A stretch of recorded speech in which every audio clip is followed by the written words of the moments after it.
Alors bonjour.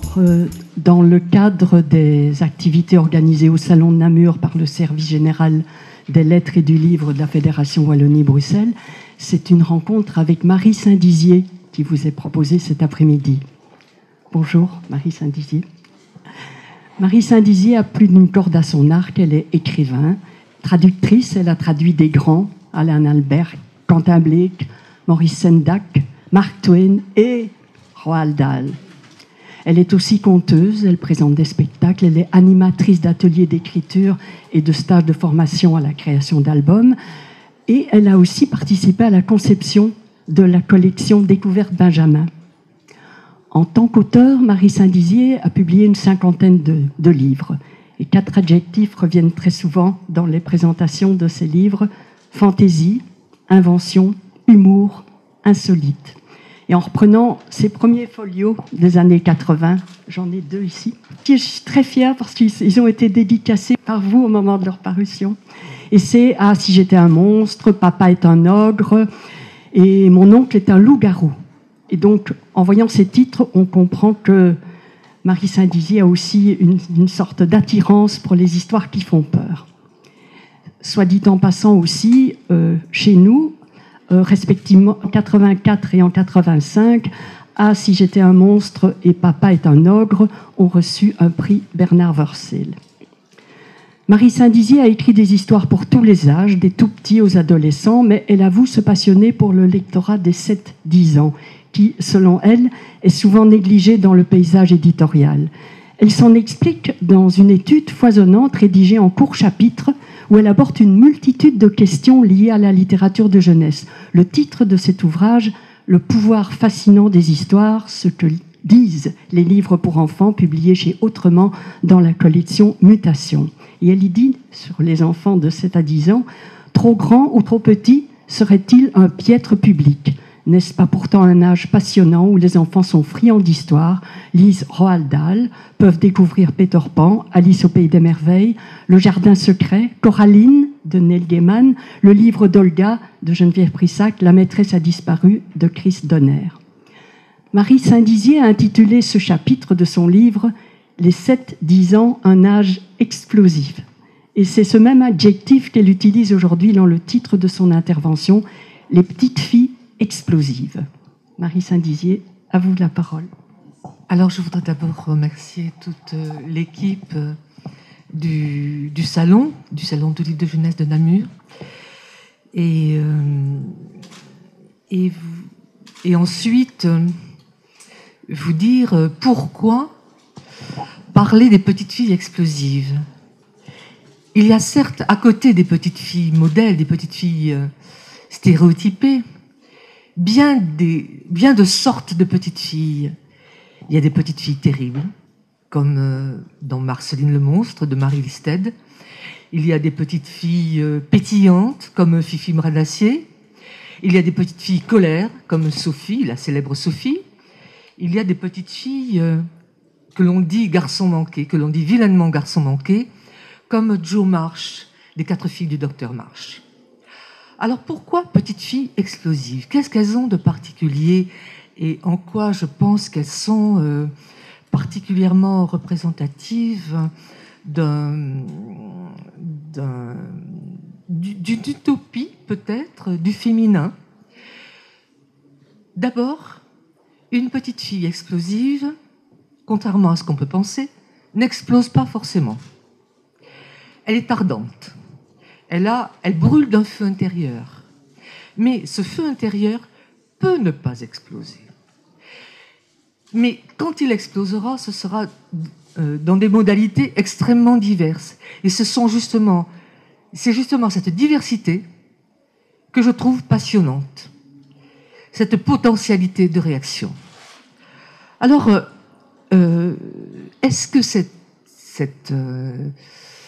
état, cette caractéristique des petites filles est lié à un état passager de l'enfance?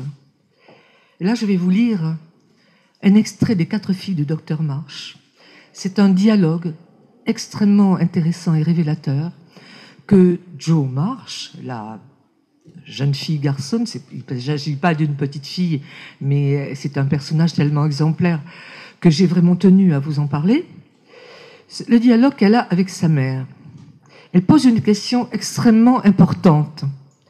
Elle dit « Mais toi, maman, tu ne te mets jamais en colère ?» Parce qu'évidemment, Joe Marsh se met souvent en colère. Elle est très soupolée. Et voilà ce que répond la mère. « Voilà 40 ans que j'essaie de me corriger. Et ce que je réussis à faire, c'est à me contrôler. Il faut te surveiller sans relâche. Sinon, ton ennemi intime, comme dit ton père, assombrira ta vie s'il ne la gâche pas complètement. » Voilà qui est très très instructif. Plus jeune, Madame Marsh était donc explosive comme Joe. Elle se mettait en colère. Elle a dû se contrôler, brider ses instincts pour ressembler au modèle de femme qui était admis à l'époque et dans le lieu. Et son mari va l'obliger à se corriger. Mais quel est cet ennemi intérieur dont il parle? Et gâcher sa vie. Excusez-moi. Est-ce que cela sous-entend ne pas trouver de mari, ce qui serait vraiment la pire des choses pour Madame Marsh? Le lien entre la petite fille tout court, mais la petite fille explosive, et sa mère assaggie, se retrouve extrêmement fort et déterminant dans Les Malheurs de Sophie, publié en 1859, dans le personnage, dans la dédicace que la comtesse de Ségur adresse à sa petite fille, Élisabeth. « Cher enfant, tu me dis souvent, ô grand-mère que je vous aime, vous êtes si bonne. » Grand-mère n'a pas toujours été bonne. Il y a bien des enfants qui ont été méchants comme elle et qui se sont corrigés comme elle. Voilà les histoires vraies d'une petite fille que grand-mère a beaucoup connue dans son enfance. Elle était colère, elle est devenue douce. Elle était gourmande, elle est devenue sobre. Elle était menteuse, elle est devenue sincère. Elle était voleuse, elle est devenue honnête. Enfin, elle était méchante, elle est devenue bonne. Grand-mère a tâché de faire de même. Faites comme elle, mes chers petits-enfants, cela vous sera facile, à vous qui n'avez pas tous les défauts de Sophie. N'est-ce pas édifiant? Alors il faut se rappeler quand même que Sophie est une toute petite fille. Elle n'a que 4 ans. Et elle est, tous ses instincts, comme on dit, sont réprimés, corsetés par une éducation répressive, par une mère peu tendre. Alors, hiver comme été, elle est obligée de porter une robe à manches courtes et d'avoir les jambes nues. Dans la journée, elle n'a pas le droit, en dehors des repas, de manger ne serait-ce qu'une bouchée de pain et de boire ne serait-ce qu'un verre d'eau. Sa mère la fouette volontiers. Alors, il est évident que la petite fille, la violence de Sophie, ne peut que exploser à un moment ou à un autre. À qui s'en prend-elle? Elle ne va pas s'en prendre aux responsables de son oppression, de sa répression. Elle va déplacer l'objet de sa colère sur d'autres qui sont proches d'elle-même, sinon sur sa propre personne. Alors, les 2/3 du livre des Malheurs de Sophie sont consacrés à décrire toute l'agressivité dont elle fait preuve vis-à-vis de petits animaux sauvages, indomptés, qu'elle pense certainement qu'il est important de dompter. N'a-t-on pas voulu la dompter, la dresser comme un animal sauvage? Alors, elle va s'en prendre à un chat, coupable le pauvre d'avoir poursuivi des oiseaux. Elle va s'en prendre à un écureuil qu'elle veut mettre en cage. Elle va s'en prendre à un âne qui va pas suffisamment vite. Et tous ces animaux entre ses mains, y compris les petits poissons, évidemment qu'elle va couper et saler, vont périr, tronçonnés, coupés, ensanglantés, blessés, tourmentés. Alors, à un moment, elle s'en prend quand même à son cousin, le brave cousin Paul, qui est toujours très gentil.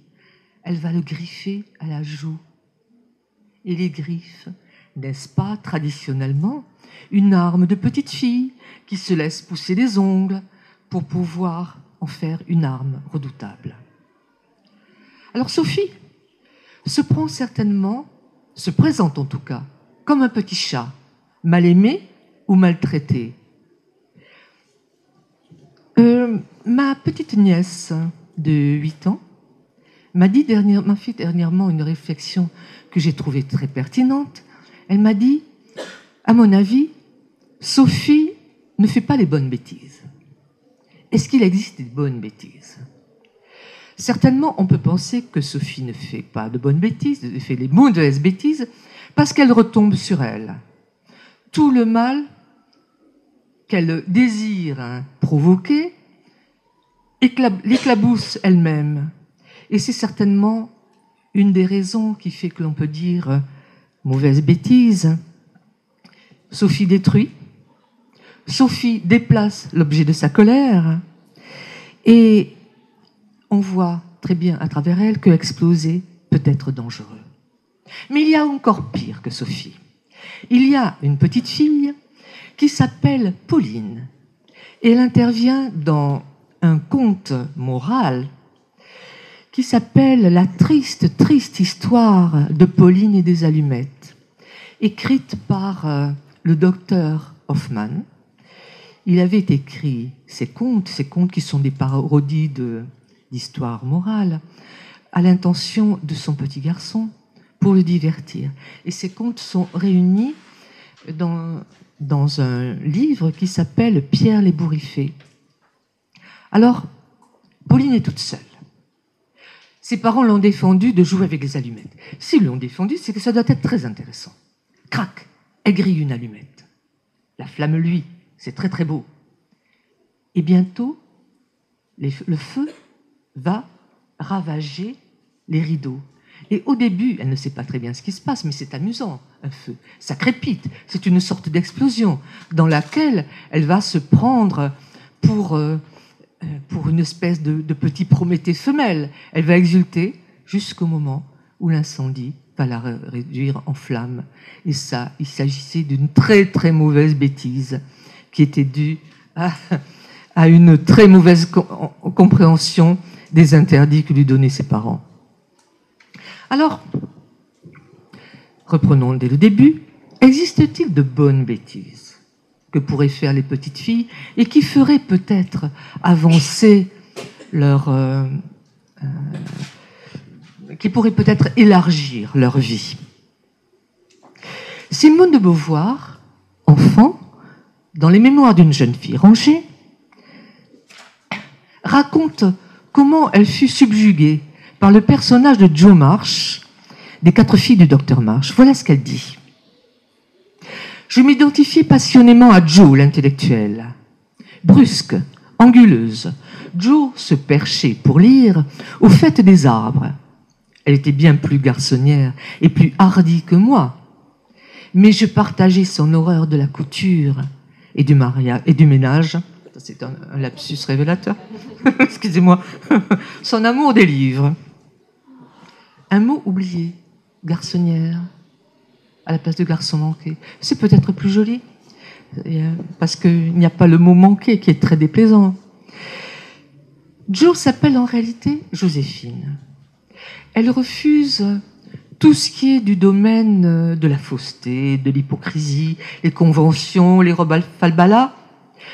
Elle fait scandale dans les bals parce qu'il lui arrive de dire ce qu'elle pense, ce qu'elle ressent, sans jouer la mondanité. Elle avoue qu'elle n'aime pas les femmes, qu'elle n'aime pas les jeunes filles. Mais en fait, c'est peut-être plus un refus chez elle de la fémélité, avec tout ce qu'il peut y avoir de péjoratif, de falsifié, d'alibi stéréotypé, plutôt que de féminité. Mais pourquoi explose-t-elle? C'est qu'on lui refuse les mêmes droits qu'à un garçon. Et elle bout d'une énergie inemployée, d'où son caractère explosif. Elle est ardente, comme toutes les filles explosives. Et son côté soupolé, dit Louisa May Alcott, sa langue bien pendue et son esprit aventureux la mettaient souvent dans de mauvais pas, et sa vie était une succession de péripéties tragicomiques. Si certaines petites filles transgressent des règles, commettent des bêtises en transgressant des règles sensées, comme Pauline qui allume les allumettes et qui met le feu à la chambre, d'autres peuvent se montrer sensées en transgressant des règles absurdes d'une société corsetée. C'est le cas de Jo, et on doit dire que dans ce cas-là, cette petite fille, cette jeune fille explosive, était une pionnière. Alors, évidemment, Jo nous amène à parler de Claude, la petite fille du Club des 5. La petite fille du Club des 5, en fait, s'appelle, dans le texte anglais, elle s'appelle George. George comme George Sand, comme George Eliot, comme les écrivains qui voulaient être reconnus. Pourquoi George? S'agirait-il peut-être d'une allusion à George qui combattait le dragon? Est-ce que les Georges n'auraient pas un combat à mener? Quel est le combat de Claude? Claude, qui s'appelle Claudine dans l'adaptation française, est folle de rage quand on la traite en petite fille. Et quand la Annie, qui fait partie du Club des 5, manifeste ses peurs, ses timidités qui sont traditionnellement si féminins, si codés. Mais elle explose de joie, en revanche, quand, après avoir réussi un exploit, son père lui dit « Bravo, mon garçon !» Ça, c'est pour elle la récompense suprême. Et l'on peut dire, sur ce plan-là, que peut-être Claude est un personnage révélateur d'une certaine inversion des rôles qui n'est pas forcément, qui fut valable à une époque, mais qui peut se retourner en quelque chose d'aussi plat et d'aussi codé que finalement une petite fille qui se montre très féminine selon les codes admis. Mais ce qui est intéressant dans Claude, c'est que, peut-être vous rappelez-vous, elle a une île que lui a léguée sa mère. Et Virginia Woolf disait que pour être véritablement une femme, réaliser une vie pleine quand on était une femme, et c'est peut-être valable aussi pour certaines petites filles, il faut avoir une chambre à soi. Est-ce que finalement, ce ne serait pas le cas de Claude? Elle n'aurait pas une chambre à soi, peut-être en a-t-elle une, mais elle a une île à elle. Elle a un domaine à elle. Et son avenir, c'est certainement un avenir d'aventurière, ce qui est, avouons-le, une perspective extrêmement passionnante. Alors, il y a un autre type de petite fille. Et cette petite fille s'appelle Fifi Brindacier. C'est le personnage principal de l'œuvre de Astrid Lindgren, de la grande Astrid Lindgren. Et c'est une petite fille qui marqua beaucoup les enfants lectrices qui la lurent. On peut dire peut-être que Fifi n'est pas véritablement codée fille ou codée garçon. Elle n'a pas envie d'être un garçon manqué. Et quand on la voit agir, on se dit qu'elle est en dehors de cette identification, qu'elle est en dehors des genres, comme on dirait maintenant. C'est plutôt un petit elfe ou une petite elfe, sans sexe. Physiquement, elle est d'ailleurs tout à fait extraordinaire. Elle a des cheveux roux carottes. Et, signe infaillible des petites filles explosives, elle a 2 chaussettes dépareillées. Elle aussi, elle a un domaine à elle. C'est sa maison, parce qu'elle a la chance d'habiter une villa qui lui appartient, qui s'appelle la Villa Drôle de Repos.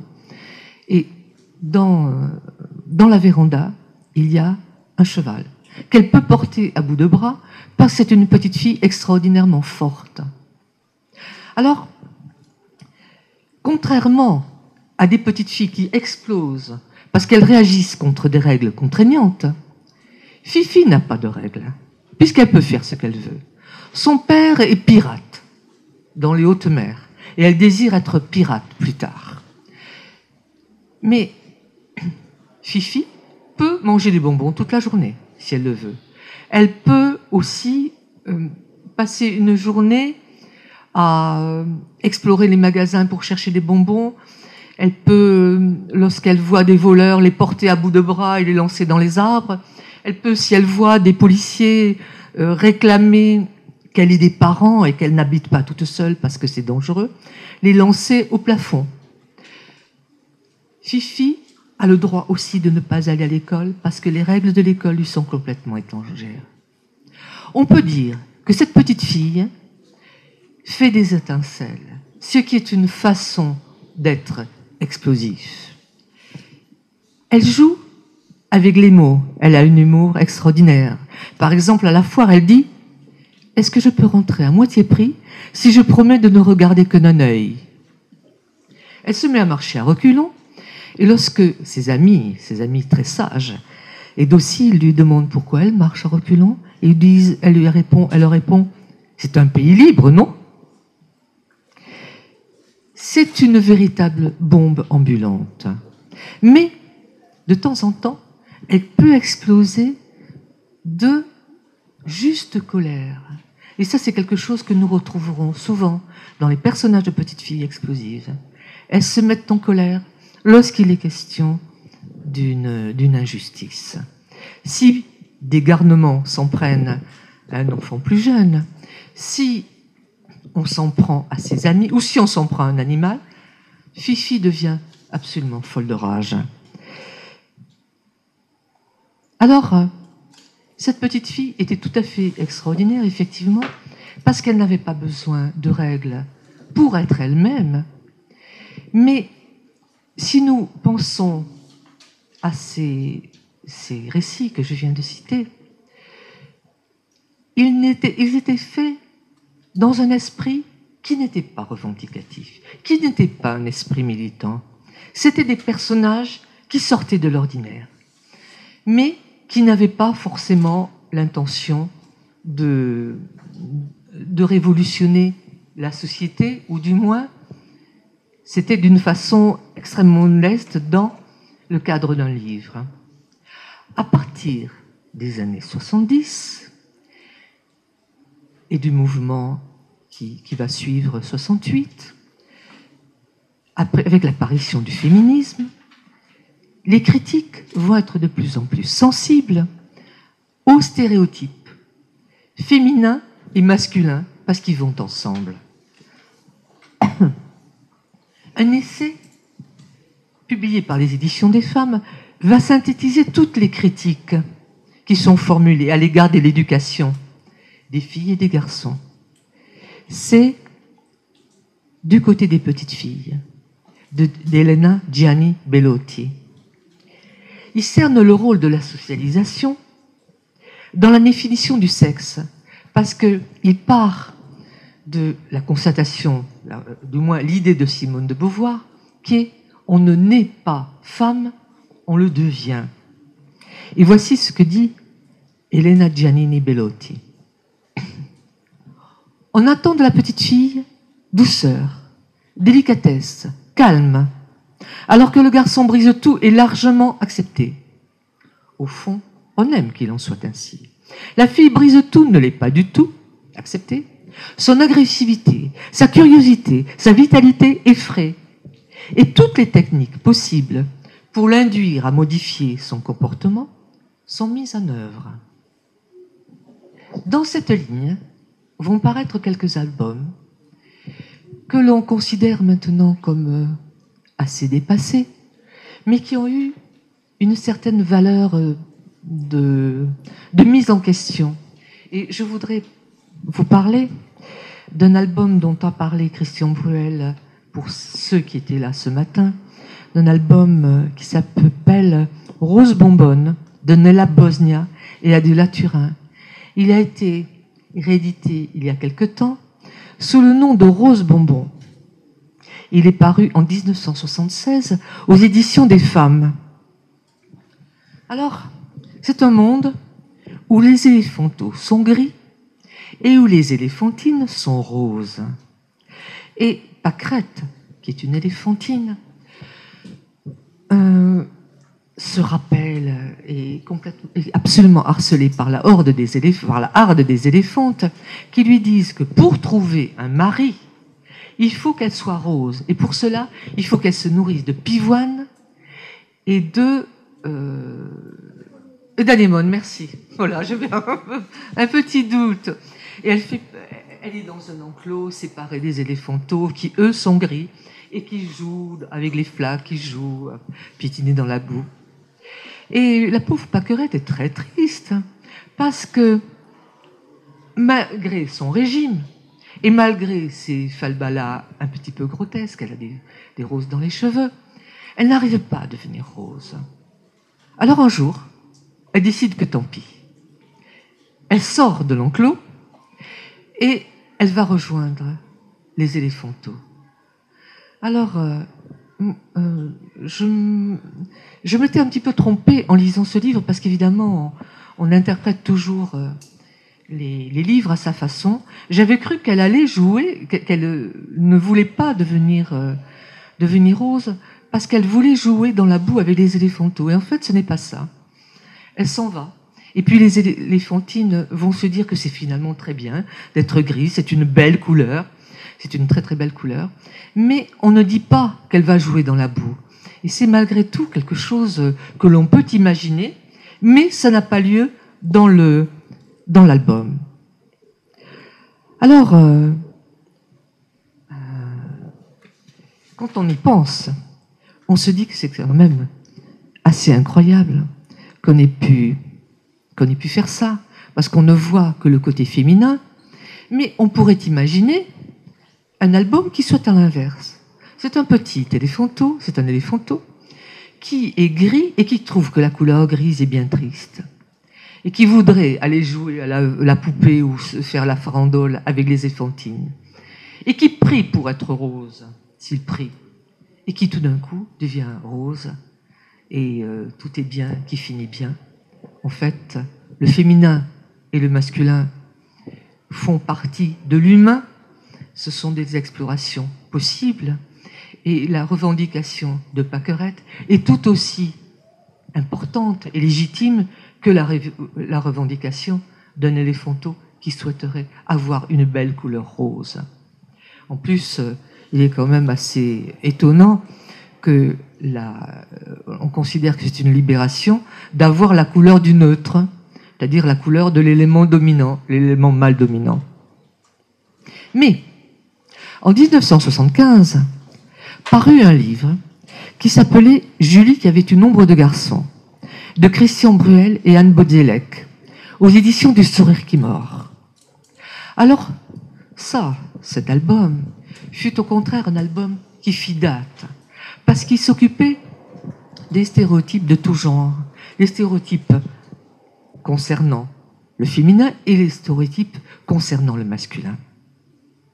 Il s'agit d'une petite fille, Julie, qui est considérée comme brise-tout, comme un petit peu garçon manqué, parce que c'est une petite fille réelle, nature, spontanée.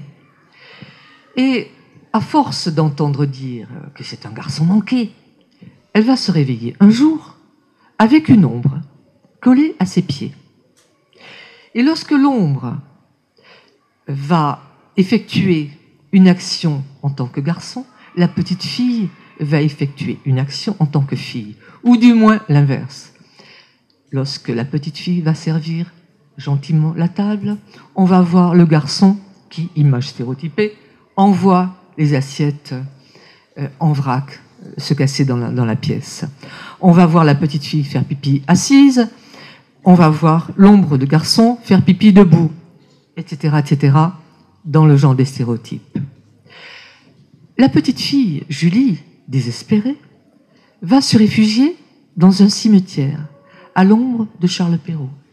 Et elle va jeter son ombre lorsqu'elle va être interpellée par des pleurs. Et ce sont les pleurs d'un petit garçon qui a le problème inverse. Lui, on le traite de fille, on dit que c'est une poule mouillée. Et ces deux enfants vont se réconforter et vont se dire que finalement, qu'importe les étiquettes,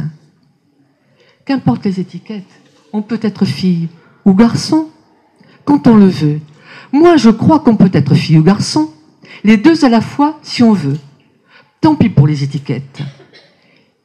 Et c'est la solution que prennent Julie et son nouvel ami, qui fait un album exemplaire, inoubliable par la trouvaille de l'ombre, qui fait que c'est autre chose qu'un album militant. C'est un album qui vraiment, par la force de la métaphore, marque fortement les enfants qui le lisent. Alors, revenons à cette ombre de garçon. S'agit-il de l'ennemi intime dont parlait M. Marsh? C'est-à-dire cet ennemi intime, finalement, ne serait-ce pas la part masculine qu'il y aurait dans chaque femme qui aspirait à être complète? Christian Bruel fut très étonné d'être invité avec Anne Baudzellec par un groupe de psychanalystes jungiens à venir débattre avec eux. Et c'est parce qu'ils ne connaissaient pas peut-être encore une idée forte de la psychanalyse jungienne qui réside dans je ne vais pas dire la croyance, parce que je pense que c'est une vérité, dans le fait que l'homme a une part féminine et la femme une part masculine. C'est une chose d'ailleurs qui est devenue presque un lieu commun, que nous avons presque digéré, mais qui ne l'était pas à l'époque. Alors, voilà, l'animus, la force masculine qui anime toute femme, est-ce que ce ne serait pas cela dont parle finalement M. Marsh, l'ennemi intime? En 88, parut un livre de Roald Dahl qui s'appelait Mathilda. Et c'est justement quelque chose d'assez intéressant parce que tout au long du livre, on ne va pas voir Mathilda exploser. Mais Mathilda est une petite fille ardente. Elle bout d'un feu intérieur. Elle va avoir une enfance assez difficile parce que c'est une petite fille que l'on dirait surdouée. Elle dévore des romans à la bibliothèque. Elle dévore Dickens, Faulkner, Kipling, Hemingway, bien qu'elle ne comprenne pas tout. Ses parents n'arrêtent pas de la rabrouer. Parce que ses parents n'arrêtent pas de regarder des feuilletons idiots à la télévision. Son père va même jusqu'à déchirer un livre à la bibliothèque. Elle se livre à des farces innocentes pour se venger. Et elle contient sa rage. Elle ne va exploser qu'à la fin. Elle va entrer dans une école qui est tenue par Mademoiselle Le Gourdin, qui est un personnage absolument féroce, épouvantable, malveillant, qui déteste les enfants. Et cette Mademoiselle Le Gourdin leur inflige d'ailleurs des châtiments corporels. Elle va accuser Mathilda d'avoir glissé un triton dans un verre d'eau. Et la petite fille, à ce moment-là, se révolte. C'est une juste colère. Elle est saisie d'une émotion si puissante qu'elle accomplit un miracle. Le verre d'eau de la directrice se soulève et va lui sauter à la figure. Par la force de sa volonté, elle accomplit un miracle. Sa colère s'est métamorphosée. Et c'est ce qui est intéressant aussi. Parce que la colère ou la rage de la petite fille explosive peut prendre, comme je vous l'ai dit dans l'introduction, de multiples formes. Là, ça va lui donner un pouvoir qu'elle ignorait jusqu'à présent, la télékinésie. Mais une fois qu'elle l'a utilisé pour régler ce problème particulier, ce pouvoir va disparaître à jamais. Alors, on pense évidemment au livre de Stephen King, Carrie, et au film qui en a été tiré par Brian De Palma. Je crois qu'il y a un remake, mais enfin, le film de Brian De Palma était tout à fait stupéfiant. Cette adolescente qui est persécutée par ses amis parce qu'elle n'est pas dans le moule, qu'elle a été élevée par une mère hystérique,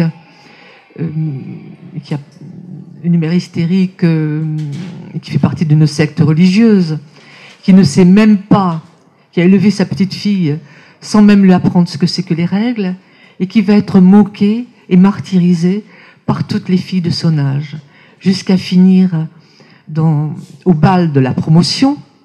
Et Carrie, pour se révolter, va déclencher un incendie au cours duquel toute la promotion va périr. Alors on pense à ça. Effectivement, la petite fille explosive, la jeune fille explosive, peut aller jusqu'à détruire les autres et elle-même. Mais ce qui est intéressant à retenir, c'est que malgré tout, sa force explosive a été modifiée, elle a été métamorphosée. Et là, quel nom cela porte? Cela porte le nom de magie. Il y a un autre exemple dans les livres pour enfants, il y en a bien d'autres, mais cet exemple, je l'aime particulièrement. C'est une héroïne qui s'appelle Olga, qui est le personnage principal du livre d'Olga, de Geneviève Brisac. C'est une petite fille qui est élevée dans un milieu assez permissif, où elle peut faire toutes sortes de farces, de bêtises propres à son âge. Mais un jour, tout ce qui est colère, rage, désir de l'absolu, parce que la petite fille explosive désire l'absolu, va changer de nature. Elle est en vacances. Elle est en train de jouer dans le bac à sable, lorsqu'elle découvre des petites crottes dans le sable. Et elle va se dire, elle va regarder autour d'elle, et elle va voir 2 yeux verts qui brillent dans le noir. Il s'agit de Mao, le chat de la voisine. Elle va en parler furieuse à sa mère qui va lui dire « Il faut dompter, il faut mater Mao ». Elle va essayer de le mater, mais aller essayer de dresser un chat. Évidemment, elle n'y arrive pas. Alors, elle va prendre une décision extraordinaire. Elle va dire « On ne peut pas dresser Mao, alors on va l'ensorceler ». Et elle va se liguer avec sa sœur pour faire un ensorcellement. Un ensorcellement à la façon dont les enfants font des ensorcellements naïfs. Elle va regarder un livre de magie, elle va faire une effigie en carton à son image, à l'image du chat, elle va brûler les coins et, miracle, Mao va répondre à son nom et Mao va se frotter contre elle. Elle a ensorcelé Mao. Qu'est-ce que cela veut dire? Cela veut dire que finalement, cette petite fille a trouvé sa voie. Plutôt que d'exploser, elle continuera bien entendu. Elle a essayé la sorcellerie. Olga est une petite sorcière en puissance. Et que dire de Geneviève Brisac, auteur de livres pour enfants, de livres pour adultes et d'essais d'une extrême qualité sur les auteurs femmes? Je n'écris pas de livres pour enfants, je dompte des tigres. Alors, oui, la petite fille explosive est une sorcière en puissance. Est-ce qu'elle va le rester? Que va-t-elle devenir? Il y a peu de femmes explosives dans les livres pour enfants. La maman est un personnage sacré. Et comme disait Christian Bruel ce matin, les femmes, des personnages de femmes qui soient riches, complexes, j'aimerais que vous me donniez des contre-exemples, il n'y en a pratiquement pas dans les livres pour enfants. Mais il y a en revanche des vieilles dames et des grands-mères explosives. Alors évidemment, Christian Bruel répondra que ce sont des mamans. Pas forcément. Il y a certaines personnes qui n'ont pas eu d'enfants et qui sont simplement des vieilles dames excentriques. Et c'est très intéressant, l'excentricité. C'est une voie à explorer pour le féminin. Alors, je pense à certains personnages inoubliables, comme par exemple la grand-mère du narrateur dans Sacrée sorcière de Roald Dahl. Le petit narrateur de Sacrée sorcière est un garçon qui a environ 8 ans. Il est élevé par sa grand-mère. Ses parents sont morts dans un accident de voiture. Et il va se heurter à la coalition des grandes sorcières d'Angleterre qui ont décidé de transformer tous les enfants d'Angleterre en souris, grâce à une invention de leur crue. Et la grand-mère va évidemment mener la lutte avec son petit-fils. Et c'est un personnage absolument sublime. On aimerait tous avoir une grand-mère comme ça. Il y a aussi la grand-mère horrible, mais tellement drôle, de La Passion magique de Georges Bouillon. Cette grand-mère est une femme absolument sadique, qui se plaît à faire des tours les plus épouvantables les uns que les autres, en jouant le rôle de la vieille dame, tellement malade, tellement pitoyable. Si bien que son petit-fils va décider de la tuer en faisant une potion magique. Et elle va finir d'ailleurs en explosant. Elle va mourir tout au long des 2/3 du livre. C'est d'ailleurs extrêmement drôle. Mais si on pense à cette vieille dame, qu'est-ce qu'elle était quand elle était petite? C'était peut-être une délicieuse petite fille. C'était peut-être une petite fille explosive. Ou alors, elle a tellement remâché et ruminé sa colère qu'elle a décidé, une fois vieille dame, de la faire jaillir. Peut-être que c'était une petite fille sage toute sa vie. Allez savoir. Et il y a aussi une vieille dame très amusante dans un livre d'Horowitz qui s'appelle Satanée grand-mère. C'est aussi une grand-mère sadique, épouvantable, qui terrorise son petit-fils. C'est d'ailleurs un livre très inspiré de Sacrée sorcière, pas de Sacrée sorcière, mais de la potion de Georges Bouillon. Et il y a aussi une vieille dame qui fait partie d'un livre un petit peu moins connu, mais que je trouve particulièrement attachant. C'est Félicia, une vieille dame excentrique, d'un récit de Louis Sachar, le garçon qui avait perdu la face. Il s'agit d'un garçon de 10-11 ans, qui est un petit peu à part. D'ailleurs, il est tout à fait en dehors des stéréotypes de petit garçon. Et il n'est pas aimé, on se moque de lui parce qu'il est tout le temps en train de lire et puis il a un humour très spécial.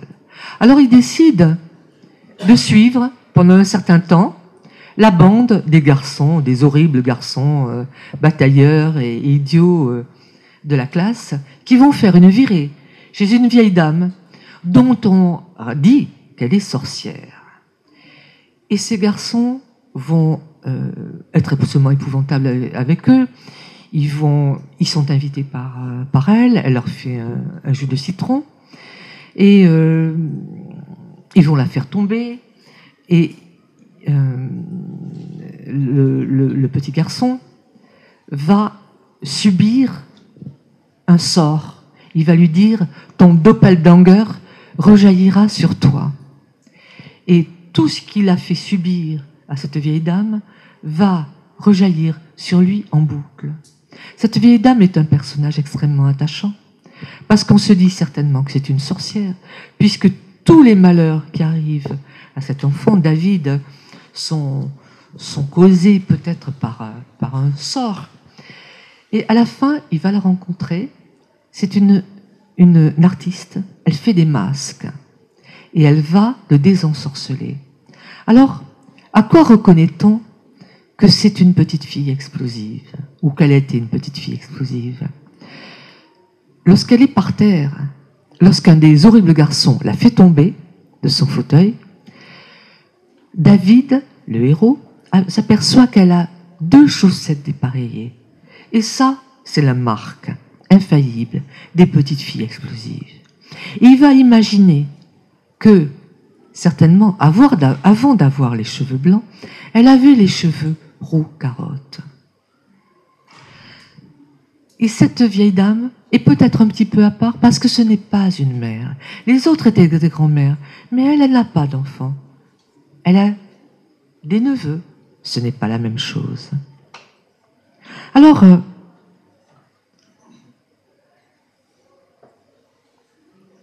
oui,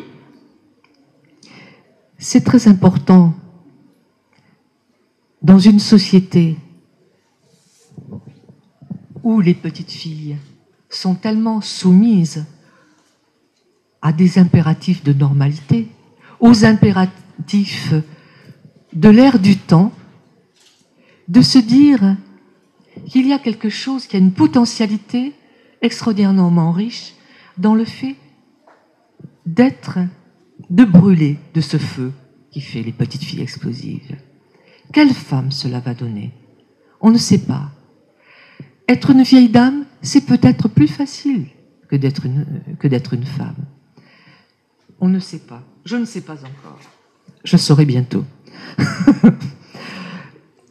Mais combien de petites... Cet âge, finalement, est assez fugace. À 10, 11 ans maintenant, les petites filles n'ont plus envie qu'on dise qu'elles sont des petites filles. Elles sont déjà des préadolescentes ou des adolescentes. Elles rêvent d'avoir des chaclons chants et d'être habillées à la dernière mode, d'être des petites Lolitas. Alors je crois qu'il y a 2 normes qui pèsent de tout un poids énorme sur ces petites filles, sur leur âge. Il y a le poids de la norme masculine et il y a le poids de la jeunesse. Parce qu'il faut qu'elles grandissent. Le poids de être jeune à tout prix. Il faut qu'elles grandissent. Il faut qu'elles deviennent adolescentes. Il faut qu'elles soient en âge d'être séductrices et attirantes pour qui, devinez. Mais il ne faut pas qu'elles vieillissent trop. Alors, cet état d'une petite fille, il est très incertain, il est très provisoire. Ce qui fait que je souhaite longue vie à nos 10 ans. Et je souhaite une longue vie aussi à nos 100 ans. Je vous remercie.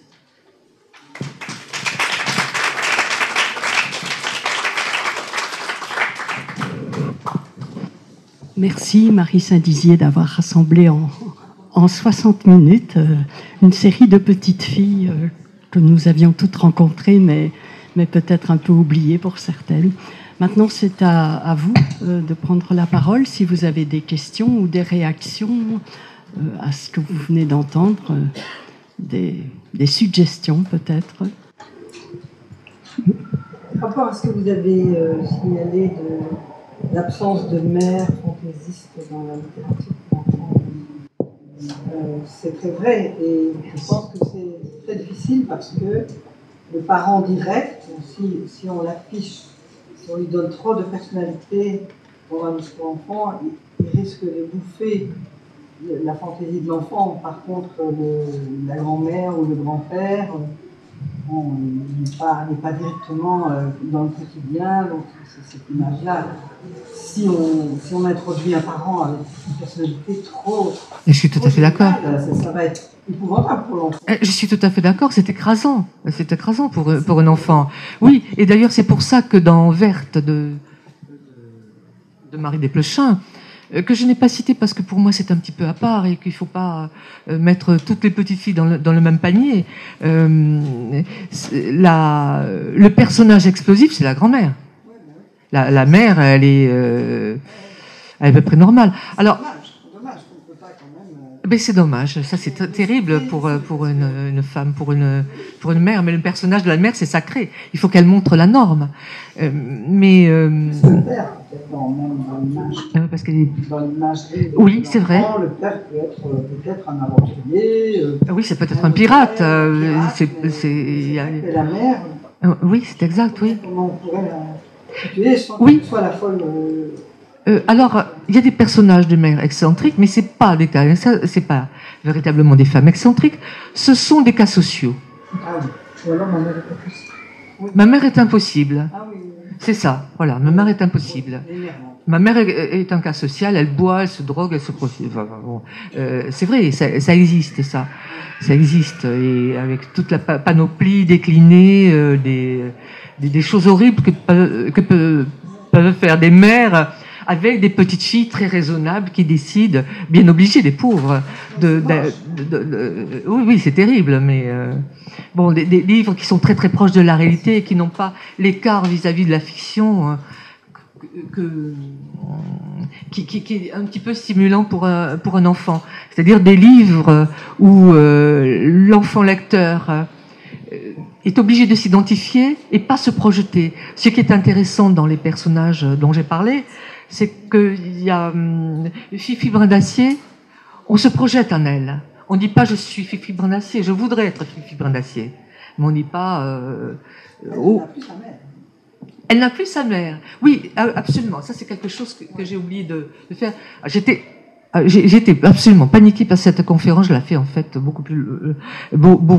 elle est beaucoup plus longue, et c'est quelque chose qui m'a un petit peu gênée pendant toute la conférence, tellement j'avais peur de déborder, parce que je parlais des petites filles criminelles aussi, puis parce qu'il y a des personnages de petites filles criminelles qui sont très intéressants. Je faisais une comparaison aussi avec la fiction pour les adultes. Quelle image les adultes se font-ils de la petite fille? Et c'est extrêmement différent. Enfin, c'est extrêmement différent. C'est beaucoup plus dur. C'est beaucoup plus dur. Mais il s'adresse à des adultes qui savent la part de cruauté, de férocité qu'il y a dans chaque enfant. Et ça, c'est pas quelque chose qui forcément fait plaisir aux enfants, qu'ils ont envie de regarder, et qu'on doit d'ailleurs leur montrer comme ça sous le nez. La littérature n'est pas forcément un miroir. Alors, je ne sais pas si j'ai répondu à votre question. Oui, bien sûr. Oui. C'était plutôt un constat que... Oui, non, ça c'est tout à fait vrai. Ça c'est... En tant qu'auteur ou quoi, créer un personnage de mère qui soit sympa, qui soit fantaisiste, qui fasse rêver, et qui... voilà, ça me semble impossible. Et par contre, le père peut être absent, peut être pirate, peut être mythique. Il peut être mythique. Oui, c'est vrai. C'est une réflexion très intéressante. Le père peut être mythique. Oui, c'est vrai. En tout cas, la mère, si elle vit sa vie de femme, qu'est-ce que ça veut dire? Ça veut dire que d'abord, son couple est très fort et que peut-être l'enfant empathie. Et l'enfant n'a pas forcément envie que ses parents soient très très amoureux, que la mère vive une vie de femme. C'est peut-être pas forcément très agréable pour un enfant. Si la mère a des amants à l'extérieur, l'enfant est abandonné, c'est pas forcément drôle. Et il n'y a pas forcément beaucoup de livres que je connaisse qui parlent de cette possibilité. On pourrait quand même imaginer une femme exploratrice qui devrait partir par moment. Pardon. Peut-être ce serait dommage que ce soit un dialogue et il y a peut-être une... Je vous prie de m'excuser, mais il y a peut-être d'autres personnes qui souhaiteraient intervenir. Alors, il y avait quelque chose que je voudrais dire, moi. Je vous en prie. Le droit de parler.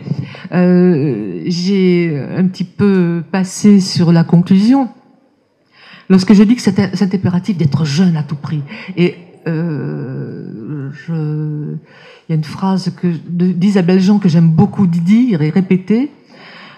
Isabelle Jean a fait dans les années 70 un livre qui s'appelait La littérature enfantine.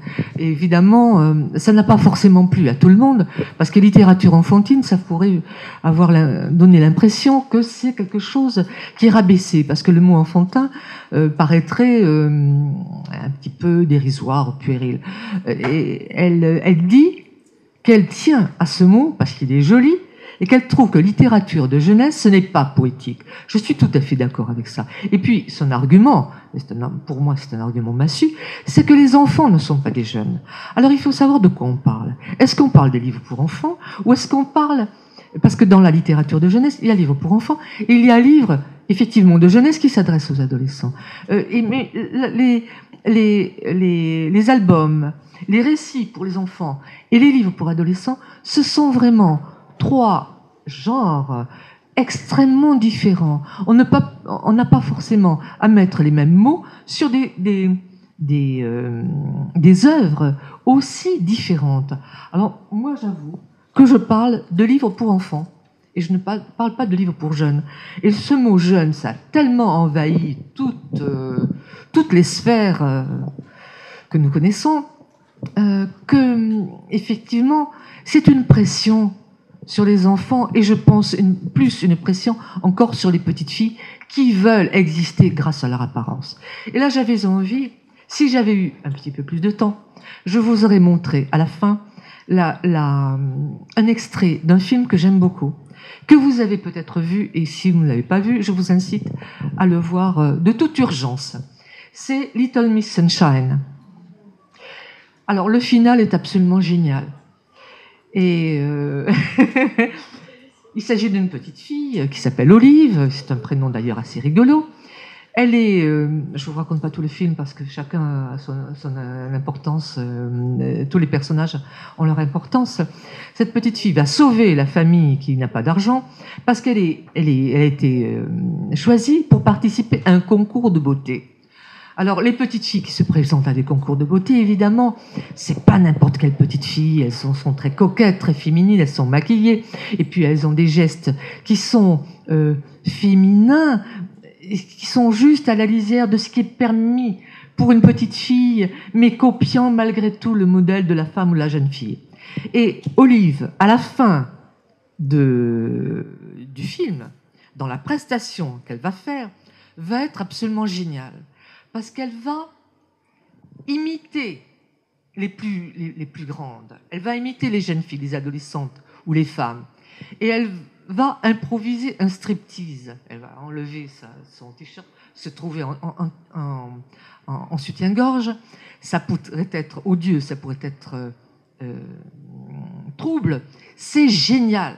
Parce que cette petite fille, elle reste jusqu'au bout. Même quand on copie les jeunes filles, les Lolitas, elle reste petite fille. Il y a cette chose en elle, cette espèce de noyau infracassable qui reste pur, intact. Et on voit la réaction de ces femmes du jury qui sont tellement des prototypes de comment dire, qui ne sont pas elles-mêmes, qui sont pensées par la société, qui ont des habits qui correspondent à des normes, à des classes, notions de classe, notions de bienséance, etc., qui sont horrifiées parce qu'elles transgressent un genre. Elles transgressent un genre et elles montrent la stupidité de ces catégories. Elle, c'est une petite fille. Elle n'est pas une jeune fille. Elle n'est pas une jeune fille, elle n'est pas une femme. Et de toute façon, se comporter de cette façon-là, sans avoir un petit peu d'humour, c'est ridicule, c'est grotesque. Alors, c'est vrai, j'avais envie de vous passer ça à la fin du récit, mais bon, on s'en passera. Souvenez-vous des images, elles sont extraordinaires. Elles sont d'une grande drôlerie, parce que je pense que dans ces petites filles, il y a beaucoup d'humour. Alors aussi que je vous dise quelque chose. Ces petites filles explosives, ce ne sont pas des inversions du masculin. Ce sont quand même des filles. Parce qu'il y a quelque chose dans la fille qui n'est pas comme le garçon. Je pense qu'il y a quand même quelque chose qui est construit, mais quelque chose aussi qui n'est pas de l'ordre uniquement de la fabrication et de l'artifice. Alors voilà, c'est ce que je voulais dire. C'était un petit peu décousu. Est-ce que vous avez des questions à poser? Est-ce que vous auriez des personnages de petites filles ou de femmes que nous pourrions partager ensemble, simplement pour le plaisir de se dire qu'on aime ce personnage, qu'on aime tellement cette petite fille, ou cette femme, ou cette mère, ou cette grand-mère? Je suis friande de ça. Harold et Maude. Ah. Vous voyez? Oui. Oui, je vois. Ah, bonne remarque, oui. Bonne remarque. Pardon? Je n'ai pas compris. Harold et Maude, oui. Le film Harold et Maude. La petite fille dans Le Papillon. Petite fille avec Michel Serrault. Ah, je connais pas. Ah oui. Je connais pas. Qu'est-ce que c'est? Dans les ateliers d'écriture, on montre souvent justement Vous pourriez répéter? J'ai pas entendu. Pardon, dans les formations en atelier d'écriture, Oui. on nous montre souvent ce film, cet extrait. Donc Le Papillon, c'est un film, je ne sais plus de qui. Avec Michel Serrault? Avec Michel Serrault. Ah ben voilà. Donc cette petite fille, elle a aussi, elle a vraiment la forme de la petite fille, à la rigueur même par moments un peu révolutionnaire. Et vous pourriez raconter un petit peu pour ceux qui ne connaissent pas? Moi, je ne connais pas. Je vais me précipiter pour regarder. Donc Michel Serrault est un monsieur qui, lui, on n'appelle pas ça élève, je ne sais pas comment on va dire, au niveau des papillons. Enfin, Prenez le micro peut-être. Ah oui. Pourquoi je je l'ai juste d'en parler. Donc Michel Serrault, lui, est fou des papillons. Il collectionne, voilà, est un collectionneur de papillons. Et il habite dans un grand immeuble. Et sa petite voisine, elle, est un peu... est à un âge un petit peu où elle se pose beaucoup de questions, où la vie de sa maman avec sa maman ne lui plaît pas nécessairement. Et elle décide, elle entend que Michel Serrault va partir rechercher vraiment le papillon. Donc j'ai oublié le nom, c'est une... Je ne sais plus. Comment? L'Isabelle, voilà, le papillon Isabelle. Et donc elle se cache dans le coffre de la voiture. Et lorsque Michel Serrault arrive en pleine montagne, il découvre cette petite fille. Donc tout de suite, il veut la remballer, évidemment, hein, chez sa maman. Puis petit à petit, elle devient sa compagne de route. Mais il se fait aussi accuser d'enlèvement. Par la suite, il apprend, hein, puisqu'il est en pleine nature, il n'y a pas de télévision ni de radio. Et puis il arrive chez des gens où il apprend, justement, grâce ou à cause de la télévision, qu'il est recherché pour enlèvement. Donc il y a aussi tout un scénario autour de ça et une complicité face à ce père. On parle à un moment donné, oui, de son fils. Il n'a pas eu apparemment de très bons rapports avec son fils. Par contre, il en a énormément avec cette petite fille qui est au départ tout à fait inconnue, quoi. Et une petite fille aussi qui se refuse à être dans ce moment de féminité qui arrive, quoi. Donc franchement, c'est Très intéressant. voilà. Ouais, fan de Michel Serrault, donc je ne suis peut-être pas assez objectif. Ah non, mais c'est tout à fait ce que j'ai désiré avoir, des réactions personnelles et intimes. Ah oui, oui. Et il y a le passage où il est avec les ombres chinoises et aussi une forme d'expression autre que la lecture, l'écriture. Voilà, ça me dit dans les ateliers d'écriture ou de contes, on nous en parle beaucoup, de ce film pour tout ce qui est justement ombre chinoise, une autre façon de dialoguer avec les gens. Ah oui, et c'est beau l'image du papillon en plus. Oui. C'est très beau. Elle fait échouer le bazar. Donc, Oui, voilà. oui, bien sûr. Moi j'ai mon train qui m'attend. Bon, merci.